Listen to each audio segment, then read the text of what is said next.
Right. ఇక ఇటు Chitrapuri colony కమిటీకి అయితే వెంటనే ఎలక్షన్స్ నిర్వహించాలని ఇటు తెలుగు ఫిల్మ్ ఛాంబర్ ముందైతే ధర్నా చేపట్టారు. దీనికి సంబంధించి పూర్తి అప్డేట్స్ మా ప్రతినిధి సంపత్ అందిస్తారు. సంపత్.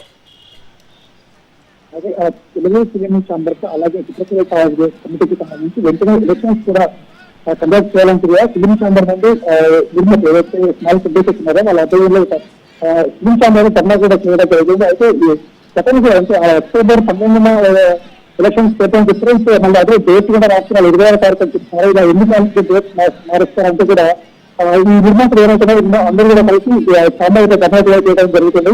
అయితే ఇప్పటికే ఎఫ్బీసీ చైర్మన్ గా ఉన్నటువంటి గిరిరాజ్ కూడా చేపట్టి ఎలక్షన్స్ కండక్ట్ చేయాలంటే చెప్పడం జరుగుతుంది. అయితే ఇప్పటికే ఎన్ని 3 years ఎలక్షన్స్ జరగాలి, కానీ ఇప్పటికీ 4 years కూడా దాటుతుంటే ఇతర ఎలక్షన్స్ మీరు జరిపినట్టు దీనికి సంబంధించి కూడా మీరు ఇప్పటికే ఆల్రెడీ ఒకసారి కొమ్మటి వెంకరెడ్డి గారితో కూడా ఇక్కడ మాట్లాడడం జరిగింది. కానీ ఇప్పటికే ఎలక్షన్స్ కండక్ట్ చేయకుండా మళ్ళీ పోస్ట్పోన్ చేస్తూ వస్తున్నారు. దానికి సంబంధించి ధర్నా చేయడం జరుగుతుంది. అయితే ఇప్పటికే చిత్రపురి కాలంలో ఎన్నో అవినీతి కుంభకోణాలు జరిగితే దానికి సంబంధించిన ఎవరైతే ప్రెసిడెంట్ గా ఉన్నారో దానికి సంబంధించి అవినీతి కూడా గట్టిగా పదం తొలగించారో ఆయన విచారణ చేయాలంటే కూడా ఇక్కడ నిర్ణయాలు చేసిన వాళ్ళు ధర్నా కూడా చేయడం జరుగుతుంది. అయితే ఇప్పటికైతే కొంతమంది ఏంటంటే ఇప్పటికి ఈ సమస్యలు కూడా సామాన్యంగా పరిష్కరించుకోవాలి, కానీ రేవంత్ రెడ్డి సరైన పద్ధతి కాదంటే జరుగుతుంది. అయితే ఇప్పటికైనా సరే రేవంత్ రెడ్డి గారు కూడా మొన్న కూడా ఒక మీటింగ్ జరిగింది. అంటే చిన్నప్పటి సందర్భం కూడా కలిసి రేవంత్ రెడ్డికి నా వ్యక్తి కూడా కలవడం కూడా జరిగింది. అయితే ఈ సందర్భంగా ఆయన కూడా నాకు తెలుస్తుంది.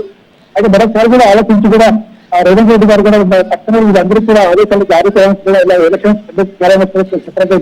అయితే ఏదైనప్పుడు కూడా ఏదైనా సరే ఈ ఎలక్షన్స్ కూడా ఫిల్మ్ ఛాంబర్ నుంచి జరగాలని కూడా త్వరగా జరిపించాలని డిమాండ్ చేస్తున్నారు.